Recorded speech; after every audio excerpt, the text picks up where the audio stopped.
ओंकारं बिंदुसंयुक्तं नित्यं ध्यायन्ति योगिनः कामदं मोक्षदं चैव ओंकाराय नमो नमः। नमः समेताराय भानुभुताचकाचके भावाय भावाय सर्वभावान्तरक्षिणे वन्देत्वसर्वसिद्धे ध्रुवं अचलमणोहं गन्धपते शान्तमोपाहुरमिणमो सुधकेवली निज स्वरूप को परम रस जामे भरो अपार परमानंद में संसार कुंद कुंद मुनि चंदवर अमृत चंद मुनि आतम रति कंदों पद श्रीमद् भगवत कुंद कुंद आचार्य देव द्वारा रचित समय सारजी परमागम के कर्ता कर्म अधिकार में कर्ता कर्म की प्रवृत्ति का अभाव कब होता है, ऐसा पूछने पर उत्तर के रूप में यह 71वीं गाथा अवतरित होती है। जय्यायमेण जीवेण अपरो आसवाणयतहेवा राधम होदी विशेषांतर तो तैयार बंधो से ये जीव ज्यों ही आश्रवों का त्यों ही अपने आत्म का जाने विशेषांतर कभी बंधन नहीं उसको कहा। जिस समय यह जीव आत्मा और आश्रमों के विशेष अंतर अर्थात भिन्न लक्षणों को जानता है, उसी समय उसे बंधन नहीं होता। टीका, इस लोक में प्रत्येक वस्तु अपने स्वभाव मात्र है और अपने भाव का होना ही स्वभाव कहलाता है, जिससे यह निश्चय होता है कि ज्ञान का होना या परिणमना तो आत्मा है और क्रोधादि रूप होना परिणमना क्रोधादि है। इस तरह जो ज्ञान का परिणमन है वह क्रोधादि का परिणमन,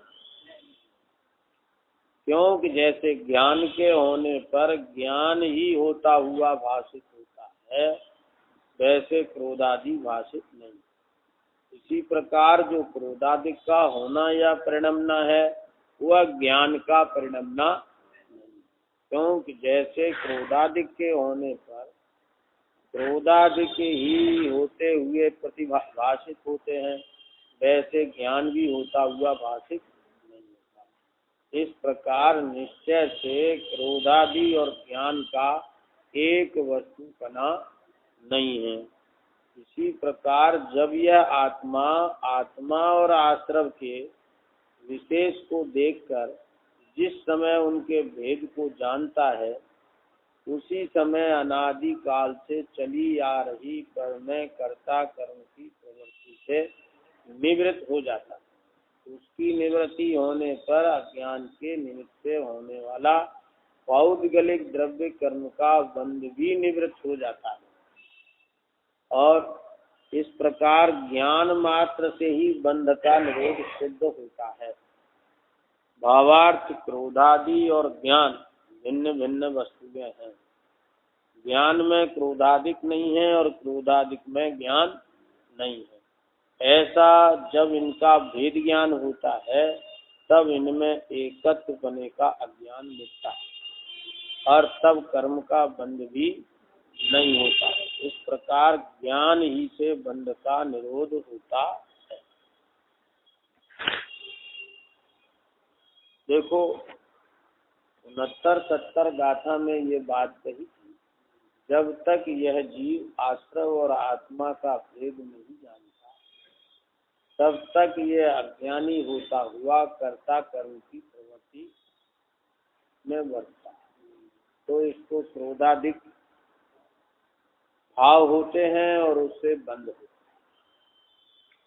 अब कहते हैं कि उस कर्ता कर्म की प्रवृत्ति का अभाव कब होता है।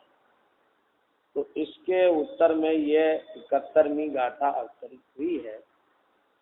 इसमें आचार्य भगवंत कहते हैं कि जिस समय यह जीव आत्मा और आश्रमों के विशेष अंतर अर्थात भिन्न लक्षणों को जानता है, उसी समय उसे बंध नहीं होता।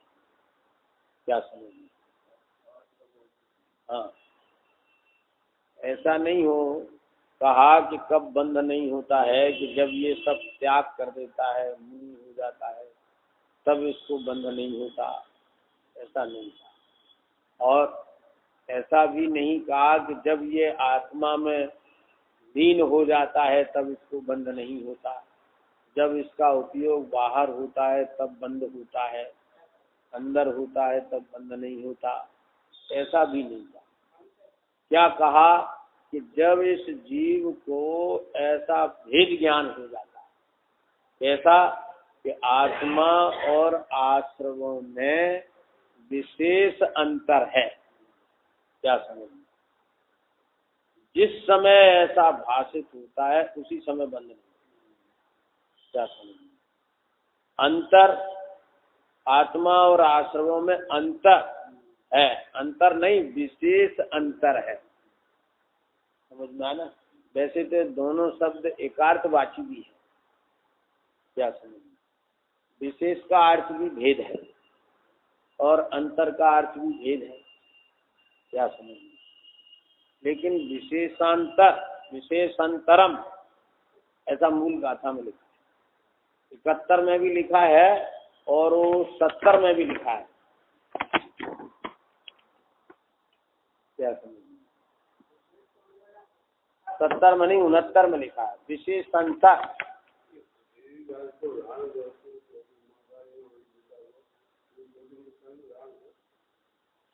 उदाहरण दूसरे प्रसंग का था। क्या समझ में आया?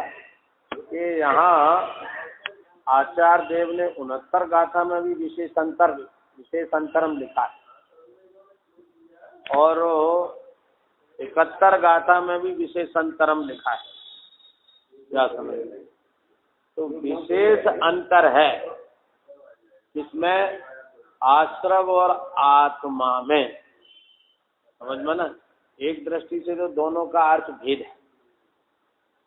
क्या समझ में? विशेष का अर्थ भी भेद होता है और अंतर का अर्थ भी भेद होता है।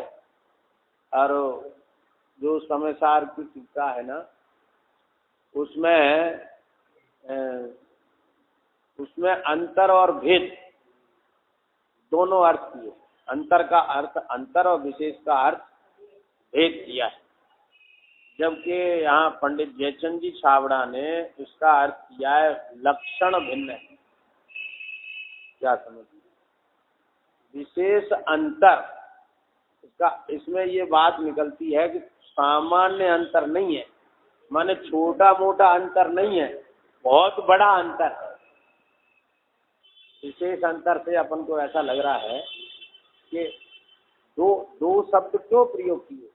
अंतर ही कहते खाली या विशेष ही कहते? इसका मतलब यह है कि अंतर थोड़ा बहुत अंतर नहीं है, बहुत अंतर है, बड़ा अंतर है, विशेष। क्या समझ?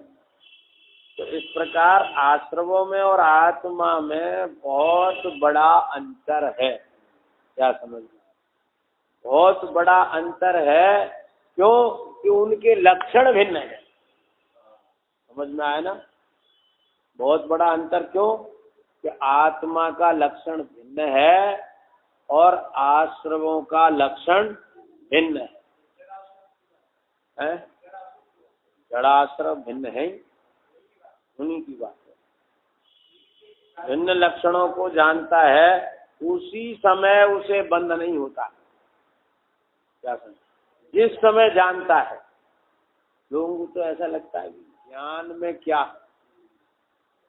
ज्ञान से क्या होता है, लेकिन आचार्य तो कहते हैं कि जिस समय जानता है उसी समय बंध नहीं होता। आगे तो इसने कहा ज्ञान मात्र से बंध का निरोध होता है।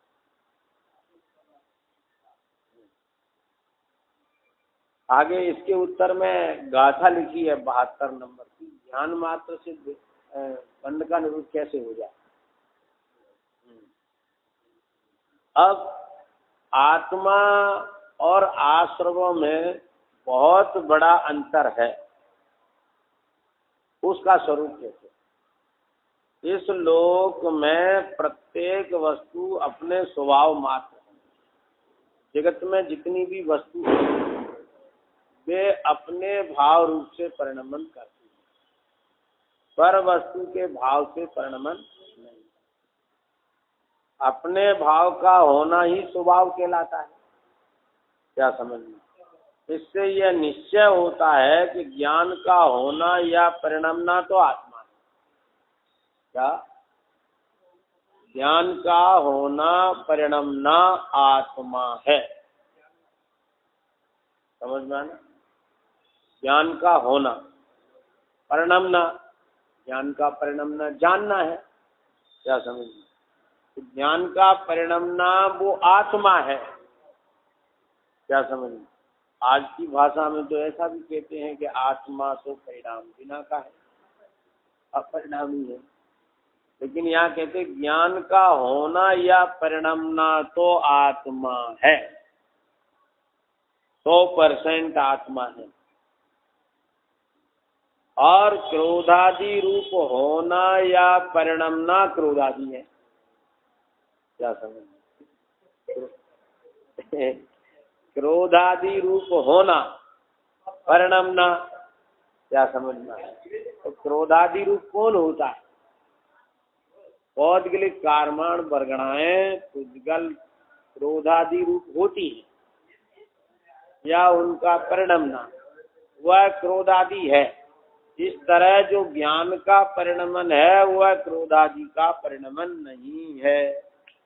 क्या समझना। क्यों नहीं है। बड़ा अंतर, विशेष अंतर है। क्यों नहीं है। क्योंकि जैसे ज्ञान के होने पर ज्ञान ही होता हुआ भाषित होता है, वैसे क्रोधादि भाषित नहीं होता। इसी प्रकार जो क्रोधादि का होना या परिणमना है वह ज्ञान का परिणमना नहीं है। क्योंकि जैसे क्रोधादिक के होने पर क्रोधादिक ही होते हुए भाषित होते हैं, वैसे ज्ञान भी होता हुआ भाषित नहीं होता। क्या समझना। माने जिस काल ज्ञान का अनुभव होता है उस काल क्रोधादि का अनुभव नहीं, और जिस काल क्रोधादि का अनुभव होता है उस समय ज्ञान का अनुभव नहीं होता। माने जब ज्ञान ज्ञान को विषय बनाता है तो ज्ञान का ज्ञान रूप से अनुभव होता है, और जब जीव क्रोधादि को विषय बनाता है तब उसे क्रोधादि का अनुभव होता है, ज्ञान का अनुभव नहीं।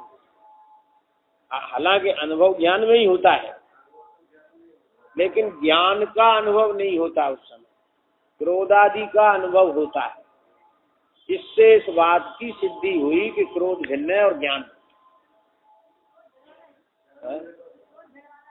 हाँ, जड़ वाले में भी तीनों लेना, भाव कर्म, द्रव्य कर्म, लोक कर्म। क्या समझना। हाँ, तो जब क्रोध आता है तो शरीर में जो है आकृति शरीर की बदल जाती है। क्या समझना। आंखें लाल हो जाती हैं, तौरी चढ़ जाती है। क्या समझना है। हाँ, तो अब उस समय जो है क्रोध तो है, क्रोध रूप परिणमन हो रहा है और क्रोध का अनुभव हो रहा है। उस समय ज्ञान तो है बल्कि ज्ञान में ही अनुभव हो रहा है। समझ में आना। पर ज्ञान का अनुभव नहीं हो रहा, ज्ञान होता हुआ नहीं मालूम पड़ रहा। उस समय क्रोध होता हुआ मालूम पड़ता है, और जब ज्ञान होता हुआ मालूम पड़ता है तब क्रोधादि होते हुए नहीं मालूम पड़ते। क्या समझ।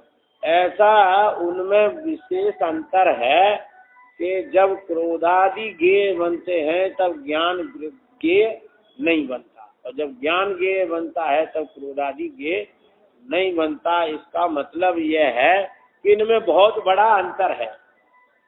क्या समझ में।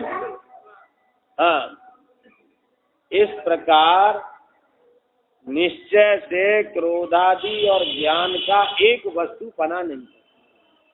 इससे इस बात की सिद्धि होती है कि ज्ञान वस्तु जुदी और क्रोध वस्तु जुदी।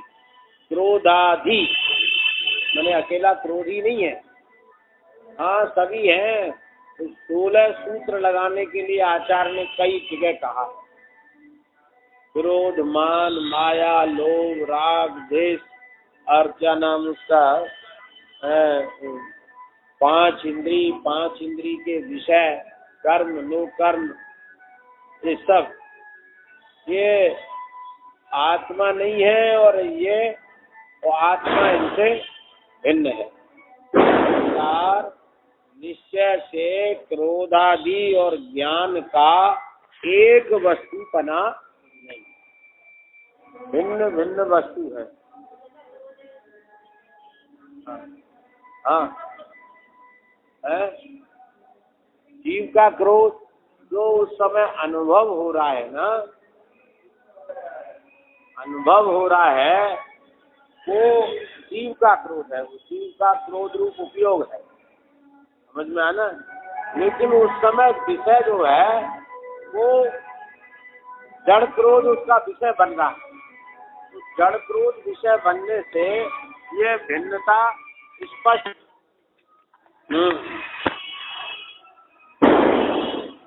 क्रोधादि और ज्ञान का एक वस्तु पना नहीं है।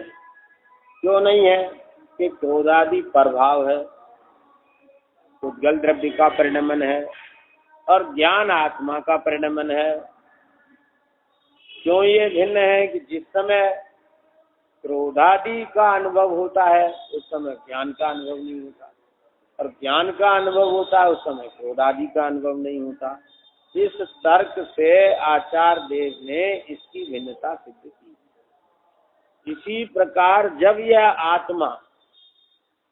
आत्मा और आश्रम के विशेष को देखकर जिस समय उनके भेद को जानता है, उसी समय अनादि काल से चली आ रही कर्म कर्ता कर्म की प्रवृत्ति से निवृत्त हो जाता है। अनादि काल से कर्ता कर्म की प्रवृत्ति चली आ रही, उससे निवृत्ति कब होती है? क्या समझ? बहिर्दृष्टि जीव को तो क्रिया बदल जाने से वह संसार से निवृत्ति मानता है। लेकिन यहाँ आचार्य भगवंत कहते हैं कि जिस समय यह भेद जानता है उसी समय कर्ता कर्म की प्रवृत्ति से निवृत्त होता है। क्या भेद जानता है? क्या अंतर जानता है? कि आत्मा और आश्रव के विशेष को देखता है। माने आत्मा और आश्रव भिन्न भिन्न है ऐसा देखता है। कौन देखता है? आत्मा। देखो आत्मा शब्द 2 बार आया ना, समझ में आना। जब यह आत्मा और आश्रव के विशेष को देखकर, तो कौन देखता है? आत्मा। क्या देखता है? आश्रव और आत्मा का भेद, अंतर। कब देखता है? कि जब देखता है उसी समय अनादि काल से चली आ रही कर्ता कर्म की प्रवृत्ति मिट जाती है। वर्षों से कोई मकान बंद पड़ा है और उसमें अंधेरा छाया, अब वो कब उसका अंधकार मिटेगा? जिस समय दीपक जलेगा उसी समय अंधकार मिट जाएगा। कि वो अंधकार 8 दिन पुराना मिट जाएगा, कि महीने 2 महीने पुराना मिट जाएगा, कि 2-4 साल पुराना मिट जाएगा, कि 50 साल पुराना मिट जाएगा। कितना भी पुराना हो तो उसी समय मिट जाएगा अंधकार, जिस समय दीपक जले। क्या समझ? उसी प्रकार जिस समय ये ज्ञान का वेद ज्ञान रूपी दीपक जलेगा, क्या? कि आत्मा भिन्न है और आश्रव भिन्न है। उसी समय कर्ता कर्म की प्रवृत्ति मिट जाए। समझ में आना? कर्ता क्या? क्रोधादि रूप परिणमित। कर्म क्या? क्रोधादि उसके कर्म बनते हैं। तो जब वो भेद जानता है उसी समय ना उसका वो करता है ना वो क्रोधादि उसके कर्म। इस प्रकार कर्ता कर्म की प्रवृत्ति से निवृत्त हो जाता है। उसकी निवृत्ति होने पर अज्ञान के निमित्त से होने वाला पौद्गलिक द्रव्य कर्म का बंध भी निवृत्त हो जाता है। समझ में आना? कर्ता कर्म की प्रवृत्ति जीव में होती है। किसमें होती है? जीव में होती है। तो वो कर्ता कर्म की प्रवृत्ति मिट जाती है। फिर उसी समय क्या होता है कि अज्ञान के निमित्त से होने वाला जो पौद्गलिक द्रव्य कर्म का बंध होता था उससे भी निवृत्त हो जाता है। क्या समझ? जिस समय चेहरे पर मिट्टी कालमा मिटाते हैं उसी समय दर्पण में भी मिट जाती है। क्या समझना? तो जिस समय वो अज्ञान से हुई कर्ता कर्म की प्रवृत्ति मिटती है उसी समय पौद्गलिक द्रव्य कर्म का बंध भी दूर हो जाता है। इस प्रकार ज्ञान मात्र से ही बंध का निरोध सिद्ध होता है। आचार्य देव ने इसमें क्या समझाया है कि ज्ञान मात्र से बंध का निरोध होता है। समझा? ये समझाने के लिए गाथा लिखी है। कैसे होता है वो बताया। भावार्थ, क्रोधादि और ज्ञान भिन्न भिन्न वस्तुएं हैं। एक जड़ है और एक चेतन है। ज्ञान में क्रोधादि नहीं और क्रोधादि में ज्ञान नहीं है। ऐसा इनका भेद ज्ञान होता है। क्या होता है तो नहीं भी, लेकिन जब ऐसा भेद ज्ञान होता है तब इनमें एकत्वपने का अज्ञान मिट जाता है। समझ में आना? वस्तु तो भिन्न भिन्न है दोनों, लेकिन अज्ञान काय का था कि इनमें भिन्नत्व तो नहीं जानता था, एकत्व करता था। अब एकत्वपना भेद ज्ञान से मिट गया तो अज्ञान मिट गया और तब कर्म का बंध भी नहीं होता। इस प्रकार ज्ञान ही से बंध का निरोध होता। काय से बंध का निरोध होता? ज्ञान ही से बंध का निरोध होता।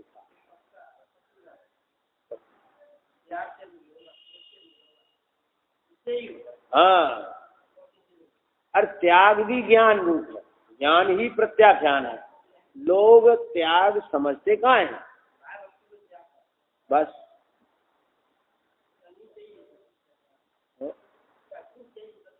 अब वो ज्ञान ही प्रत्याख्यान है। जिस ज्ञान ने ये निर्णय लिया कि ये वस्तु मेरी नहीं है, जब वो वस्तु मेरी नहीं है तो मैं उसे क्यों ग्रहण करूं? ये कहते ज्ञान ही प्रत्याख्यान। त्याग से कहो तो भी ठीक है, लेकिन त्याग का अर्थ करना क्या? जो आचार्य कुंदकुंद देव ने 34 नंबर की बात में बताया वो करना। तो यहाँ कहते इस प्रकार ज्ञान ही से बंध का निरोध होता है।